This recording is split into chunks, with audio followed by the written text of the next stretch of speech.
está vendo aqui os irmãos, que nós já nos conhecemos. Nosso irmão Júnior, dirigente aqui da Santa Catarina, né? Graças a Deus. Também o dirigente da Rio Grande do Sul, nosso amado irmão.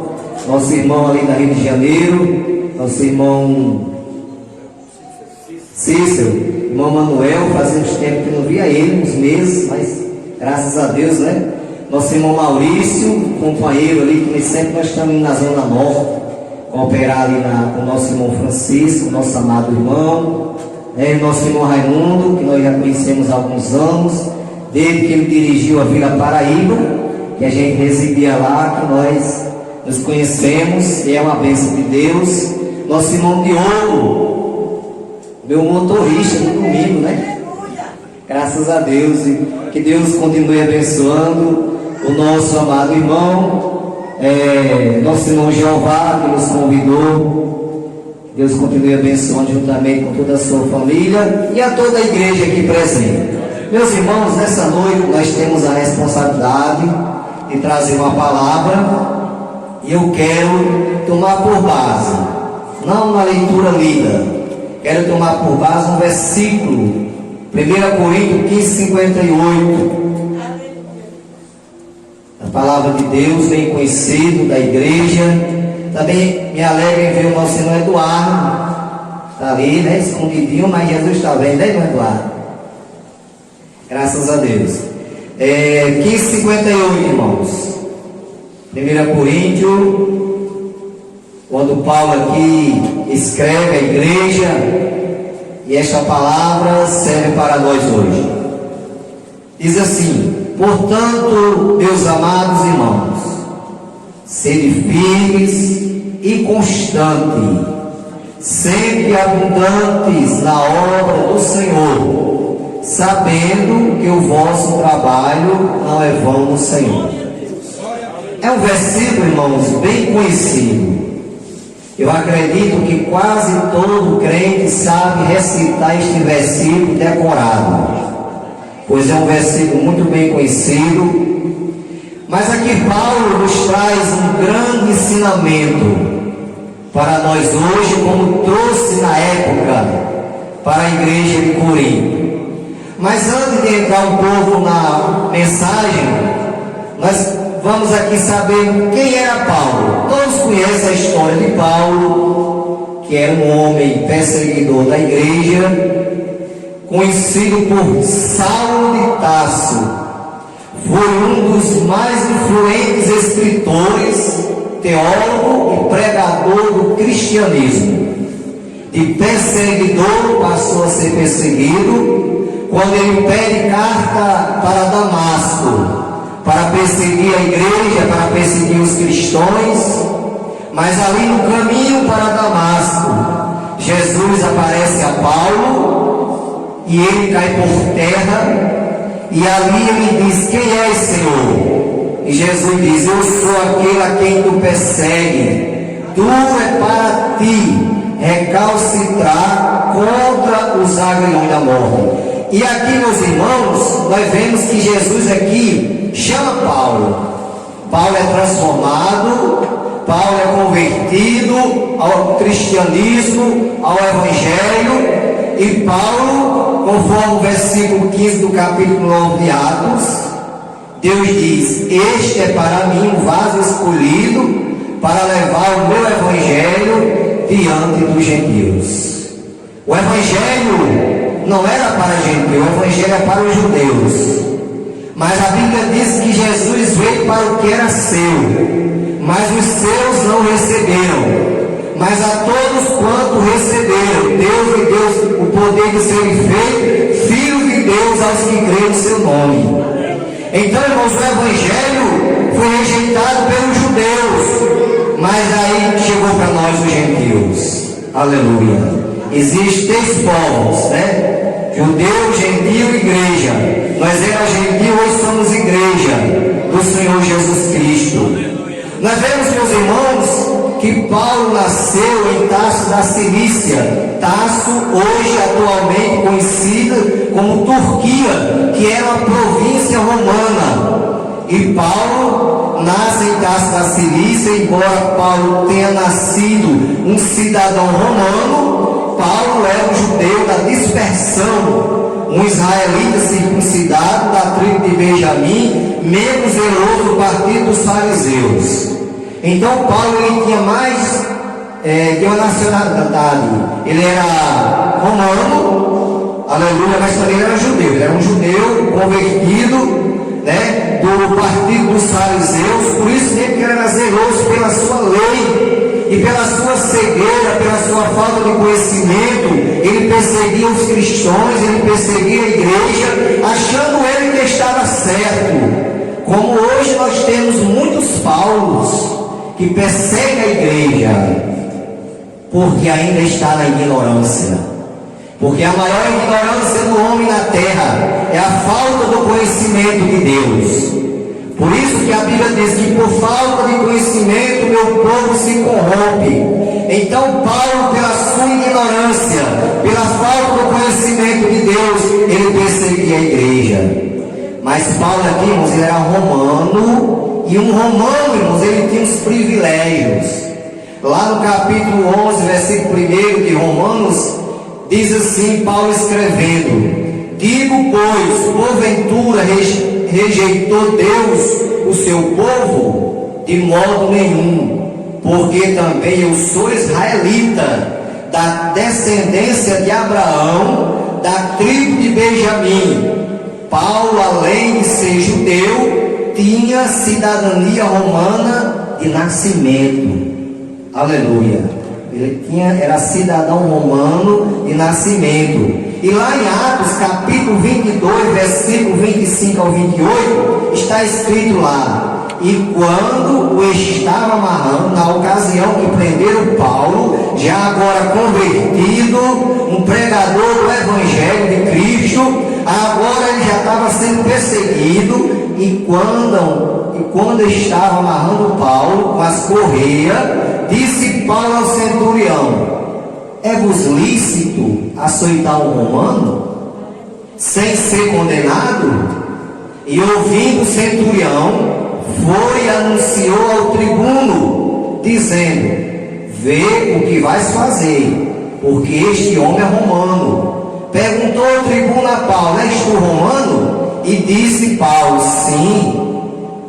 E respondeu o tribuno: eu, com grande soma de dinheiro, alcancei este direito de cidadão romano. Paulo disse: mas eu sou de nascimento. Aleluia. Então Paulo, irmãos, era um cidadão romano, apesar de ser judeu, né, da tribo de Benjamim, mas ele era um cidadão romano. E um cidadão romano, ele tinha algumas garantias para ele. Uma das garantias que ele tinha, a garantia do julgamento perante César, a imunidade legal dos açoites diante das condenações. Porque naquela época, quando o cidadão era condenado, ele era açoitado, ele apanhava. Mas quando se era romano, tinha o privilégio da imunidade dos açoites, eles não apanhavam. E outra coisa que Paulo tinha: não poderia ser submetido à crucificação, a pior forma de pena de morte da época. Na época de Paulo, irmãos, a pior forma de morte que havia, de condenação, era a crucificação. Aleluia. Por isso, meus irmãos, que a Bíblia diz que Jesus se fez maldito por nós. Porque a Bíblia fala que maldito é aquele que é pendurado em uma cruz, em um madeiro. Mas Jesus se fez maldito por nós. Deu a sua vida na cruz do Calvário para nos salvar. E é o motivo de estarmos aqui nessa noite. Porque se Jesus não tem pago o preço, nós não estávamos aqui não, irmãos. Nós estamos aqui porque Jesus pagou o preço por nós. Um preço que não tínhamos condição de pagar. Mas Ele pagou por nós lá no madeiro, lá na cruz do Calvário. Aleluia. Quando a Bíblia diz que Deus amou o mundo de tal maneira que deu seu Filho unigênito, para que todo aquele que nele crê não pereça, mas tenha a vida eterna. Então Jesus, ele pagou o preço, e aqui estamos salvos, lavados, remidos no sangue de Jesus, esperando a trombeta tocar para subir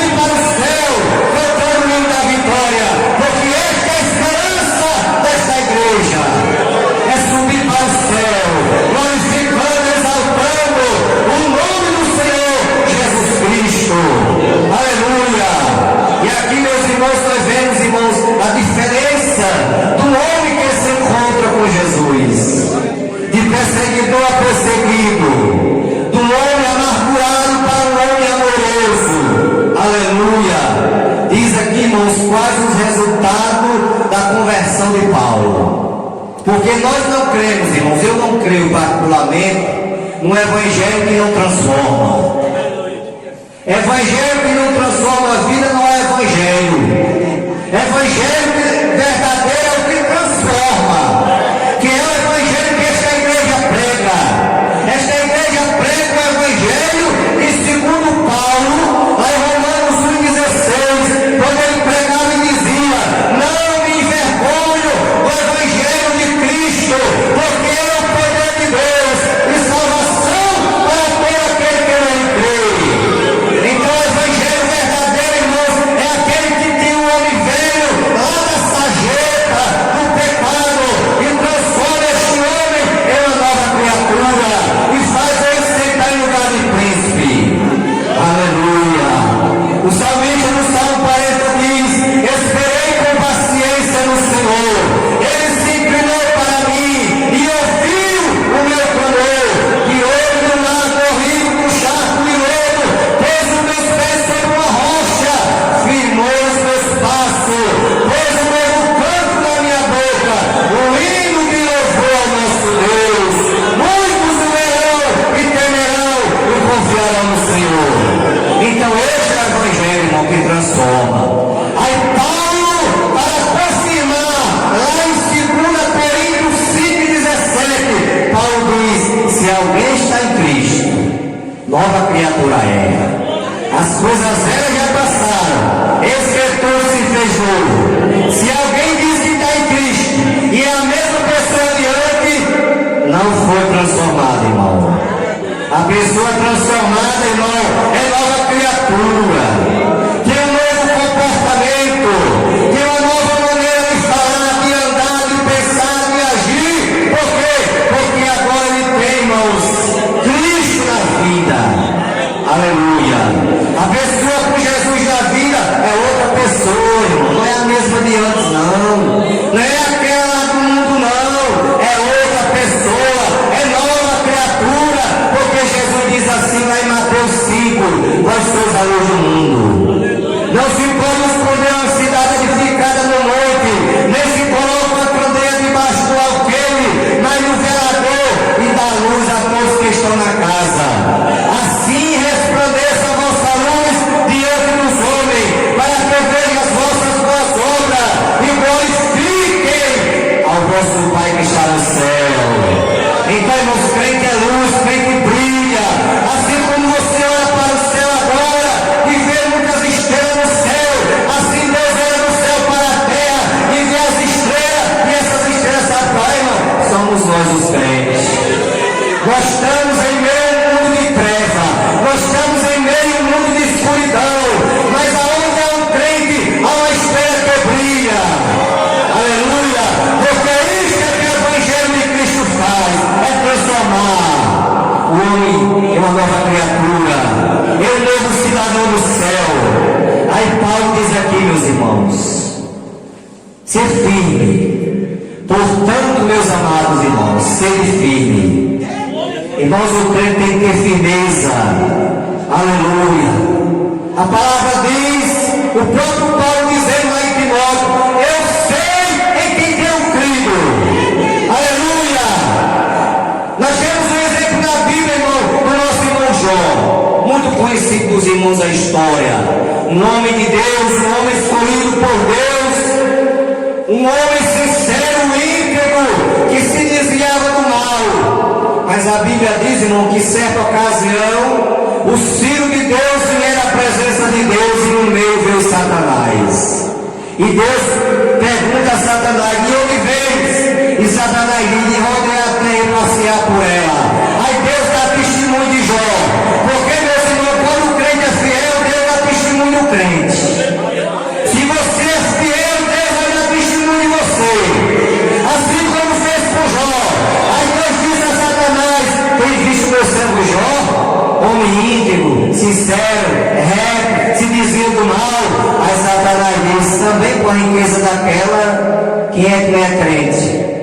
Tem muitos aí, irmãos, só quer ser crente com dinheiro. Se tiver dinheiro, se tiver carro bom, se tiver muita saúde. Não, meus irmãos, o crente tem que ser crente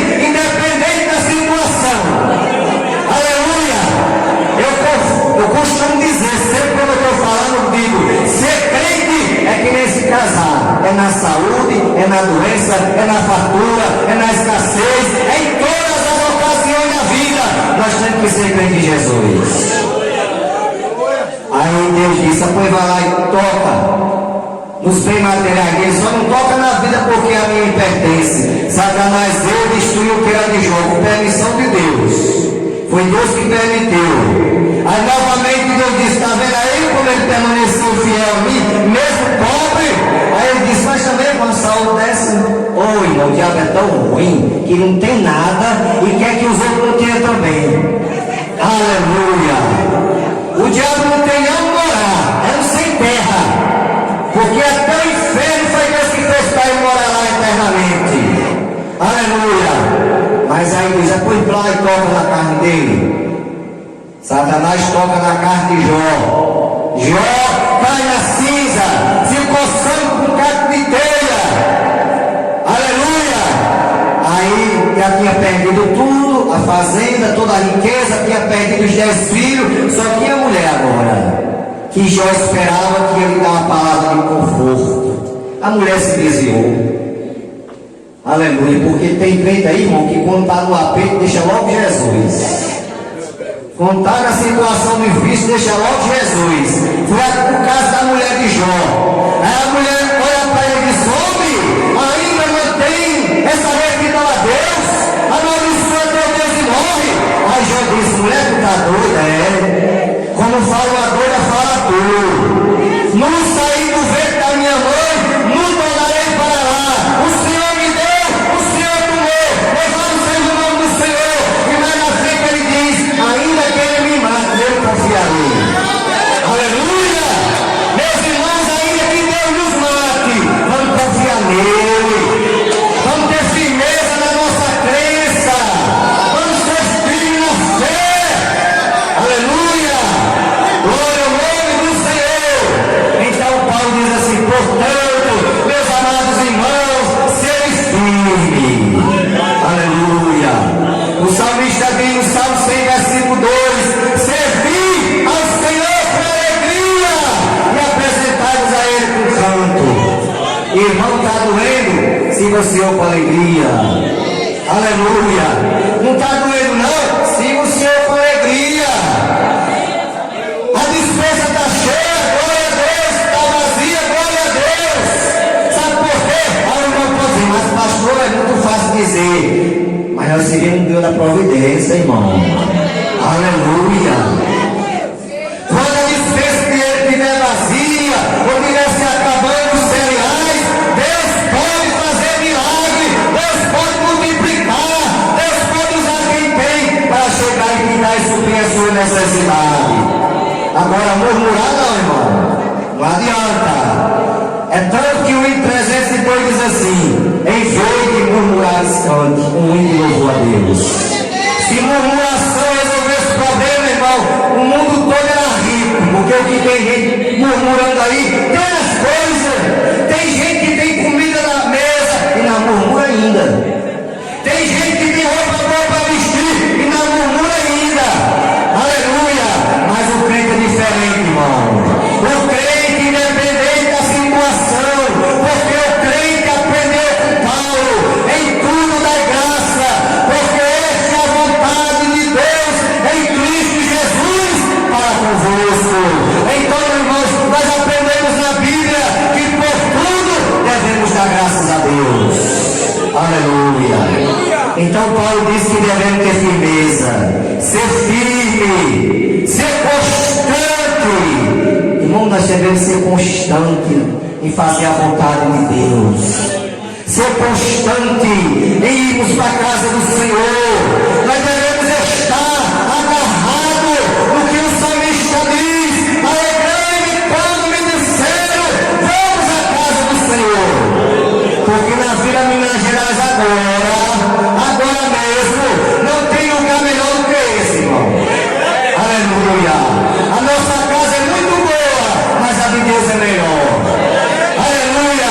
Então o melhor lugar que tem agora, às 8h26, é a casa de Deus, na Vila Minas Gerais.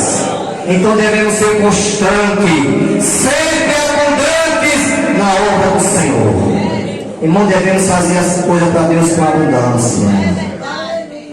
Aleluia. Paulo diz: sede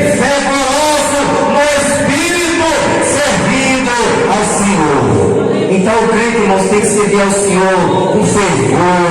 O crente tem que servir ao Senhor com alegria, porque é assim que nós vamos agradar a Deus. Sabe por quê, meus irmãos? Porque a Bíblia diz, lá em Jeremias, capítulo 17, versículo 7 e versículo 8, o profeta Jeremias diz: bendito o varão que confia no Senhor e cuja esperança é o Senhor, porque ele será como uma árvore plantada junto a ribeiro de água, a qual dá o seu fruto na estação própria, e quando vem o calor, as suas folhas ficam verdes, e no ano de sequidão não se afadiga e nem deixa de dar fruto.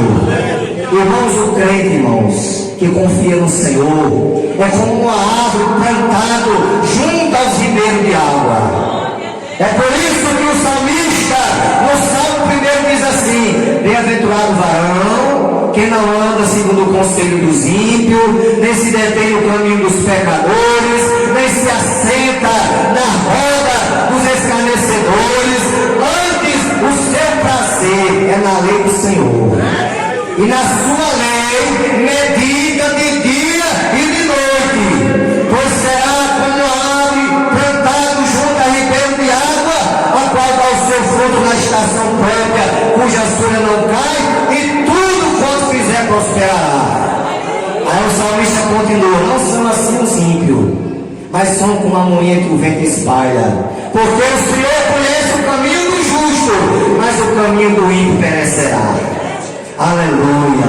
Irmãos, quando nós somos de acordo com a palavra de Deus, quando nós vivemos de acordo com a Bíblia, de acordo com a vontade de Deus, Deus tem promessa para a sua igreja, Deus tem promessa para nós, que onde o crente pisar a planta do pé, seremos abençoados. Aleluia. Porque lá nos livros do Pentateuco, lá em Deuteronômio, Deus fala através de Moisés, dizendo: eis que ponho diante de ti a bênção e a maldição. A bênção se obedecer, se guardar os mandamentos do seu Deus, e a maldição se desobedecer os estatutos do seu Deus. E aonde pisar a planta do pé, eu abençoarei. Aleluia. Então, meus irmãos, o crente que está na vontade de Deus, que anda pela palavra, que obedece à palavra, que faz como Deus mandou Josué fazer, lá no capítulo 1, versículo 7 e versículo 8 do livro de Josué, Deus diz a Josué, o sucessor de Moisés: Josué, não se aparte da tua boca o livro desta lei, antes medita nele de dia e de noite, para que tenhas o cuidado de fazer conforme tudo quanto nele está escrito. Então farás prosperar o teu caminho, e então prudentemente te conduzirás, não te desvie nem para a direita nem para a esquerda. Meus irmãos, o caminho do crente é reto. Aleluia. Já diz um certo provérbio que é que nem teu de crente, irmão, é direto. Aleluia. Não tem aonde se parar mais não, é direto mesmo. Assim é o crente que serve a Deus, irmãos. Aleluia. O olhar do crente para Jesus. Lá em Hebreus está escrito: olhando para Jesus, autor e consumador da nossa fé.